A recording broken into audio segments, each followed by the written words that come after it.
ബഹുമാനപ്പെട്ട നബിയുന മുഹമ്മദ് മുസ്തഫ പ്രവാചക പരമ്പരയുടെ അവസാന കണ്ണിയാണല്ലോ. ആ പ്രവാചക പരമ്പര കഴിഞ്ഞാൽ, അമ്പിയാക്കന്മാർ കഴിഞ്ഞാൽ ലോകത്ത് പിന്നെ പുണ്യമുള്ളവരാണ്, മഹത്വമുള്ളവരാണ് പരിശുദ്ധ സ്വഹാബ. ആരാ സ്വഹാബത്ത്? വിശ്വാസിയായി മരിക്കുന്നു, അതിനിടയ്ക്ക് ഒരു മിനിറ്റെങ്കിലും, ഒരു കുറഞ്ഞ സമയമെങ്കിലും റസൂലുള്ളാഹിന്റെ മുമ്പിൽ വിശ്വാസിയായി ഒരുമിച്ച് കൂടിയാൽ അയാളെക്കുറിച്ച് നാം സ്വഹാബി എന്ന് പറയുന്നു.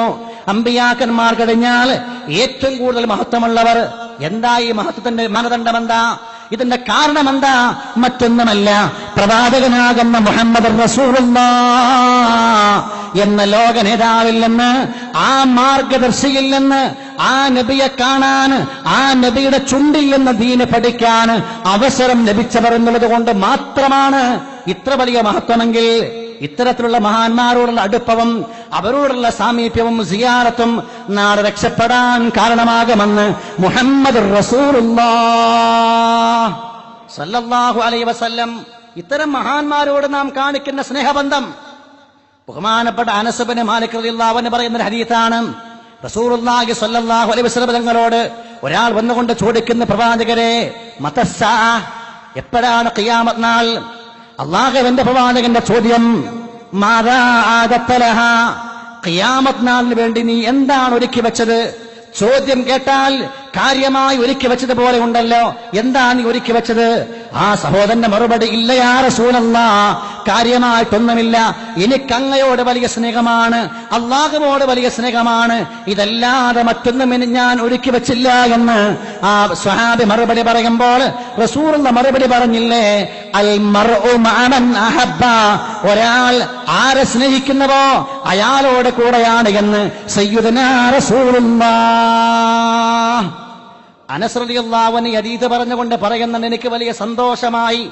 റസൂലുള്ളാഹിന്റെ മറുപടി കേട്ടപ്പോൾ എനിക്ക് വലിയ സന്തോഷമായി. എന്റെ ഏറ്റവും വലിയ കൂട്ടുകാർ മുഹമ്മദ് മുസ്തഫയാണ്, സിദ്ദീഖുൽ അക്ബറാണ്, മഹാന്മാരായ സ്വഹാബത്താണ്. അവരെ സ്നേഹിച്ചാൽ അവരോടുകൂടെ സ്വർഗത്തിൽ പോകാൻ കഴിയുമെന്ന് പ്രവാചകന്റെ വാക്ക് കേട്ടപ്പോൾ എനിക്ക് സന്തോഷമായി എന്ന് അനസ് ഇബ്നു മാലിക് റഹിമഹുല്ലാഹ്. മാത്രമല്ല, നാളെ റബ്ബ് സുബ്ഹാനഹു വ തആല എല്ലാ ആളുകളെയും സ്വർഗത്തിലേക്കും നരകത്തിലേക്കുമായി തരംതിരിക്കുമ്പോൾ മനുഷ്യനല്ലാത്ത എല്ലാ ജീവികളോടും പറയും, കൂനൂ തുറാബാ.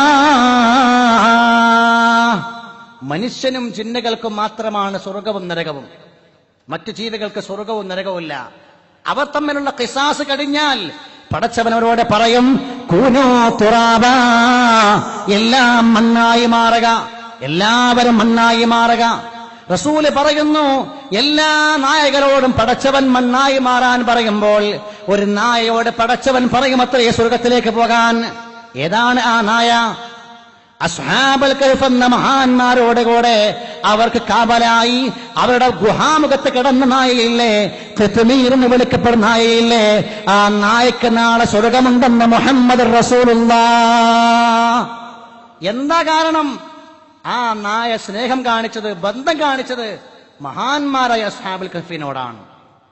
മഹാന്മാരെ സ്നേഹിച്ചാൽ മഹാന്മാരോട് കാണിക്കുന്ന സ്നേഹബന്ധം അവരുടെ കൂടെ സ്വർഗത്തിലേക്ക് പോകാൻ കാരണമായി മാറുമെന്ന് റസൂലുള്ളാഹി സ്വല്ലല്ലാഹു അലൈഹി വസല്ലം പഠിപ്പിക്കുമ്പോൾ ഇത്തരം മഹാന്മാരോട് പ്രത്യേകിച്ചും ഒരു കാലഘട്ടത്തിലെ ഖുത്ബുസ്സമാൻ സയ്യിദ് അലവി അൽ മൻഫറമി ഖദ്ദസല്ലാഹു സിർറഹുൽ അസീസ് മഹാനവറുകളുടെ ഉറൂസുമായി ബന്ധപ്പെട്ടുകൊണ്ട് നാം സമ്മേളിക്കുന്നതും മഹാനവറുകളെ ഓർക്കുന്നതും മഹാനവറുകളുടെ മുമ്പിൽ വന്നുകൊണ്ട് നാം സിയാർ ചെയ്യുന്നതുമെല്ലാം നമ്മുടെ രക്ഷയുടെ കാരണമാണ് എന്ന് മാത്രമല്ല, പിശാച് അകലാനും അല്ലാഹുവിന്റെ റഹ്മത്ത് നമ്മിൽ വരാനും അത് ഏറെ നിമിത്തമാകുമെന്നും മുഹമ്മദ് മുസ്തഫ. നല്ലവർക്ക് മുമ്പിൽ, മഹാന്മാർക്ക് മുന്നിൽ പിശാചിന് ഒരിക്കലും പിടിച്ചു നിൽക്കാൻ കഴിയില്ല. നല്ലവരായ ആളുകൾ, നല്ല സ്ഥലങ്ങൾ, നല്ല വാക്കുകൾ, പള്ളിമിനാരങ്ങളിൽ നിന്ന് ബാങ്കൊലി മുടങ്ങുമ്പോഴേക്ക് ആ ബാങ്കൊലി കേൾക്കുന്ന പിശാച് ഓടുകയാണ്, പിടിച്ചു നിൽക്കാൻ കഴിയില്ല.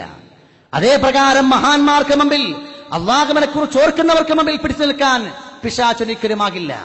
എന്ന് മാത്രമല്ല, മഹാന്മാരെ ഓർക്കുന്ന വേദികളിലും ഒരിക്കലും പിശാചിന് പിടിച്ചു നിൽക്കാൻ കഴിയില്ല. അതുകൊണ്ട് നമ്മിലുള്ള പൈശാചികമായ ബുദ്ധിമുട്ടുകൾ പോലും നീങ്ങാൻ, അത് അകറ്റാൻ ഇത്തരം മസാറുകളും മഖാമുകളും ഏറ്റവും പ്രധാനമാണ് എന്നാണ് സന്ദർഭോചിതമായി ഞാൻ സൂചിപ്പിക്കുന്നത്. നിങ്ങൾ ഖബറുകൾ മഖബറുകൾ സന്ദർശിക്കുക. ഫഇന്നഹാ തുദക്കിറുകുൽ ആഖിറ, ആഖിറത്തിനെ കുറിച്ച് നാളെയെ കുറിച്ച് അത് ഓർമ്മിപ്പിക്കുമെന്ന് മുഹമ്മദ് റസൂലുള്ളാഹി. നാം ചെയ്യുന്ന ഒരു കാര്യവും ദുനിയാവിന് വേണ്ടിയല്ല, ദുനിയാവിന് വേണ്ടിയാണെന്ന് നമ്മൾ പ്രകടമായി മനസ്സിലാക്കുന്നുവെങ്കിലും നാം ചെയ്യുന്ന ഏത് കാര്യത്തെയും പടച്ചവൻ ബന്ധിപ്പിച്ചത് മരണാനന്തര ജീവിതവുമായിട്ടാണ്, ആഖിറവുമായിട്ടാണ്, ആത്മാവിന്റെ ബന്ധവുമായിട്ടാണ്. വിവാഹം കഴിക്കുന്ന നാം നബി സല്ലല്ലാഹു അലൈഹി വസല്ലം ഒരിക്കൽ പറഞ്ഞു, പ്രിയപ്പെട്ട സ്വഹാബ, നിങ്ങളുടെ ഭാര്യമാരെ നിങ്ങൾ സമീപിക്കുന്ന വിഷയത്തിൽ പോലും നിങ്ങൾക്ക് പ്രതിഫലമുണ്ട്, കൂലിയുണ്ട്. സ്വഹാബികൾക്കുള്ള ചോദ്യം, യാ റസൂലല്ലാഹ്, ഞങ്ങളുടെ ശരീരങ്ങൾക്കുള്ള വികാരമല്ലേ ഞങ്ങൾ തീർക്കുന്നത്, അതിനും പ്രതിഫലമുണ്ടോ? റസൂലുള്ളാഹിന്റെ ചോദ്യം, അതെ, നിങ്ങൾ ആ വികാര പൂർത്തീകരണം അള്ളാഹു ഇഷ്ടപ്പെടാത്ത വഴിയിലായാൽ ശിക്ഷയുണ്ടാകില്ലേ? അത് ഹറാമല്ലേ? ഹറാമിന് ശിക്ഷയുണ്ടാകില്ലേ? എന്നാൽ അതേ പ്രകാരം പടച്ചവൻ പൊരുത്തപ്പെട്ട വഴിയിലാണെങ്കിൽ അതിന് കൂലിയുണ്ട് എന്ന് മുഹമ്മദ് റസൂലുള്ളാഹി സല്ലല്ലാഹു അലൈഹി വസല്ലം. വിവാഹത്തെ പോലും പടച്ചവൻ ബന്ധിപ്പിച്ചത് നാളെയുടെ ജീവിതവുമായിട്ടാണ്, ആഖിറമെന്ന ലോകത്വവുമായി ബന്ധിപ്പിച്ചുകൊണ്ടാണ്, അല്ലേ? വിവാഹം പരിശോധിച്ചാൽ പടച്ചവന് മക്കളുണ്ടാകാൻ ഇത്തരമൊരു സംവിധാനം ആവശ്യമില്ല. ആണും പെണ്ണും ഭാര്യാഭർത്തൃ സംവിധാനത്തിലൂടെ മാത്രമല്ല പടച്ചവൻ മനുഷ്യനെ ഉണ്ടാക്കി നിർമ്മിക്കുന്നത്, അല്ലാത്ത വഴികളും കാണാം. ആദം അലൈഹിസ്സലാത്തു വസ്സലാമിനെ സൃഷ്ടിപ്പ് പരിശോധിച്ചാൽ ഒരു ആണിന്റെ സ്ഥാനത്തും പെണ്ണിന്റെ സ്ഥാനത്തും ആരെയും കാണുകയില്ല. ആണുമില്ല, പെണ്ണുമില്ല, പിതാവിന്റെയും മാതാവിന്റെയും സ്ഥാനത്ത് ആരെയും കാണില്ല. ഇനി ഹവ്വാ ബീവിയെ നോക്കിയാൽ ഒരുപക്ഷെ ആണിന്റെ സ്ഥാനത്തായി ആദം നബിയെ കാണാമെങ്കിൽ ഉമ്മയായിട്ട് ആരെയും കാണുന്നില്ല. മസീഹുല്ലാഹി ഈസാ അലൈഹിസ്സലാത്തു വസ്സലാം, മറിയം ബീവിയാണ് ഉമ്മ.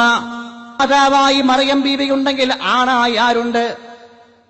ഈസാ നബിയുടെ പിതാവായി നമുക്ക് ആരെ മനസ്സിലാക്കാം? ആണില്ലാതെയും പടച്ചവൻ മനുഷ്യനെ സൃഷ്ടിച്ചു, പെണ്ണില്ലാതെയും പടച്ചവൻ മനുഷ്യനെ സൃഷ്ടിച്ചു, ആണും പെണ്ണുമില്ലാതെ മനുഷ്യനെ സൃഷ്ടിച്ചു. അപ്പൊ മനുഷ്യന്റെ സൃഷ്ടിപ്പിനും മനുഷ്യന്റെ പരമ്പരകൾ നിലകൊള്ളാനും ഒരിക്കലും ആൺ പെണ്ണിന്റെ സാന്നിധ്യം പടച്ചവൻ ആവശ്യമില്ല. പിന്നെ എന്തിനാ ഭാര്യ ഭർത്തൃ ബന്ധം എന്ന് പറയുന്ന ഒരു സംവിധാനം ഒരുക്കിയത്? യാ അയ്യുഹന്നാസ് ഇത്തഖൂ റബ്ബകുമുല്ലദീ ഖലഖകും മിൻ നഫ്സിൻ വാഹിദ وخلق منها زوجها وبث منهما رجالا كثيرا ونساء واتقوا الله الذي تساءلون به والأرحام إن الله كان عليكم رقيبا. ഈ ആയത്തിൽ പടച്ചവൻ 2 തവണ പറഞ്ഞിരിക്കുന്നു, ഇത്തഖൂ, സൂക്ഷിക്കണേ, സൂക്ഷിക്കണേ, സൂക്ഷിക്കണേ. മനുഷ്യരെ, റബ്ബിനെ സൂക്ഷിക്കണം. ഒരു നഫ്സിൽ നിന്ന്, അതായത് ആദം എന്ന് പറയുന്ന നഫ്സിൽ നിന്ന് എല്ലാവരെയും പടച്ചവനാണവൻ. വഖലഖ മിൻഹാ സൗജഹാ, ആദമിന് വേണ്ട ഇണയെ ഹവ്വാ ബീവിയെ പടച്ചവൻ സൃഷ്ടിച്ചു. ആദമിന്റെ ഇടത്തെ വാരികലിൽ നിന്ന് ആദം നബി ഉറങ്ങിക്കിടക്കുമ്പോൾ ആദം നബിയുടെ ഇടത്തെ വാരികയിൽ നിന്ന് ഒരു എല്ല് മുറിച്ചെടുത്തുകൊണ്ട് സൃഷ്ടിക്കുന്നു ഹവ്വാ ബീവി റളിയല്ലാഹു തആല അൻഹാ. വബസ്സ മിൻഹുമാ റിജാലൻ കസീറൻ വനിസാഅ, ഇവർ 2 പേരിൽ നിന്നുമായി പടച്ചവൻ ഒരുപാട് ആണിനെയും പെണ്ണിനെയും സൃഷ്ടിച്ചു. അല്ലാഹ് പറയുന്നു എന്തിനാ? വത്തഖുല്ലാഹല്ലദീ തസാഅലൂന ബിഹി വൽ അർഹാം, ഇതെല്ലാം സംവിധാനിച്ച പടച്ചവർ നിങ്ങൾ സൂക്ഷിക്കണേ. വൽ അർഹാം, കുടുംബ ബന്ധങ്ങളെയും നിങ്ങൾ സൂക്ഷിക്കണേ. അള്ളാഹുവിനെ സൂക്ഷിക്കണമെന്ന് പറഞ്ഞു കഴിഞ്ഞ ഉടനെ പടച്ചവൻ പറയുന്ന വിഷയം കുടുംബങ്ങളെയും കുടുംബ ബന്ധങ്ങളെയും നിങ്ങൾ സൂക്ഷിക്കണം എന്നാ. എന്താ കാരണം? അവൻ വിവാഹം കഴിക്കുന്നതോടെ കൂടെ ഒരു ഭാര്യ കടന്നു വരികയാണ്. ആ ഭാര്യയുടെ മാതാവും പിതാവും അവന്റെ പിതാവാണ്, മാതാവാണ്, അവന്റെ ഉപ്പയാണ്, ഉമ്മയാണ്. സ്വന്തം ഉമ്മയെ ബഹുമാനിക്കും പോലെ സ്നേഹിക്കും പോലെ സ്നേഹിക്കാൻ അവൻ ബാധ്യസ്ഥനാണ്. ബാധ്യസ്ഥനാണെന്ന് മാത്രമല്ല, ഈ ബന്ധങ്ങൾ മുഴുവനും പുലർത്താനായില്ലെങ്കിൽ, പരിപാലിക്കാനായില്ലെങ്കിൽ നാളെ ഇവനിക്ക് സ്വർഗ്ഗം പുൽകാൻ കഴിയില്ലെന്ന് സയ്യിദുനാ റസൂലുള്ളാഹ്. മനുഷ്യബന്ധങ്ങളെ, കുടുംബ ബന്ധങ്ങളെ അല്ലാഹു തആല ഉണ്ടാക്കിയത് ആ ബന്ധങ്ങൾ പരിപാലിച്ചെങ്കിൽ മാത്രമേ, പുലർത്തിയെങ്കിൽ മാത്രമേ നിനക്ക് സ്വർഗ്ഗമുള്ളൂ എന്ന് പഠിപ്പിക്കാൻ തന്നെയാ. ഈ ബന്ധങ്ങളെ പടച്ചവൻ ബന്ധിപ്പിച്ചത് സ്വർഗ്ഗവും നരകവുമായിട്ടാണ്. ബന്ധം മുറിച്ചാൽ അവൻ നരകത്തിന്റെ അവകാശിയാണ്. ബന്ധം പുലർത്തിയാൽ അവനിക്ക് സ്വർഗമുണ്ട് എന്നും പരിശുദ്ധ റസൂൽ മുഹമ്മദ് മുസ്തഫ. ഒന്നുകൂടി വ്യക്തമായി പറഞ്ഞാൽ, എനിക്ക് സ്വർഗത്തിൽ പോകാൻ ഞാൻ നിസ്കരിക്കുന്നു, നോമ്പെടുക്കുന്നു, നന്മകൾ ചെയ്യുന്നു പോരാ. എനിക്ക് സ്വർഗത്തിൽ പോകാൻ എന്റെ പിതാവ് സർട്ടിഫൈ ചെയ്യണം, എനിക്ക് സ്വർഗത്തിൽ പോകാൻ എന്റെ മാതാവ് സർട്ടിഫൈ ചെയ്യണം, എനിക്ക് സ്വർഗത്തിൽ പോകാൻ എന്റെ മാതാപിതാക്കൾ എന്ന് മാത്രമല്ല എന്റെ ഭാര്യ മക്കൾ സർട്ടിഫൈ ചെയ്യണം. എനിക്ക് സ്വർഗത്തിൽ പോകാൻ എന്റെ അയൽക്കാർ, എന്റെ കൂട്ടുകാർ, ഞാനുമായി ബന്ധപ്പെട്ടവർ മുഴുവനും സർട്ടിഫൈ ചെയ്യണം. ഇവൻ നല്ലവനായിരുന്നു, നല്ല മോനായിരുന്നു, നല്ല ഉപ്പയായിരുന്നു, നല്ല ഭർത്താവായിരുന്നു, ബന്ധങ്ങൾ പുലർത്തിയിട്ടുണ്ട്, കടപ്പാടുകൾ നിർവഹിച്ചിട്ടുണ്ട് എന്ന് പറഞ്ഞാലല്ലാതെ എനിക്ക് സ്വർഗത്തിൽ പോകാൻ കഴിയില്ലെന്ന് പരിശുദ്ധ റസൂൽ മുഹമ്മദ് മുസ്തഫ. അതാണ് ഇസ്ലാം പഠിപ്പിക്കുന്ന ഭാര്യ ഭർത്തൃ ബന്ധങ്ങളുടെ മഹത്വം എന്ന് പറയുന്നത്. ആ ബന്ധങ്ങൾ മനുഷ്യൻ പാലിക്കണം. ആ ബന്ധങ്ങൾ പാലിക്കാതെ ഒരിക്കലും സ്വർഗരാജ്യം മൃഗ സാധ്യമേ അല്ല എന്ന് പഠിപ്പിക്കുന്നിടത്തേക്ക് മനുഷ്യനെ എത്തിക്കാനാണ് റബ്ബ് സുബ്ഹാനഹു വ തആല ഇത്തരം സംവിധാനങ്ങൾ ഒരുക്കിയത്.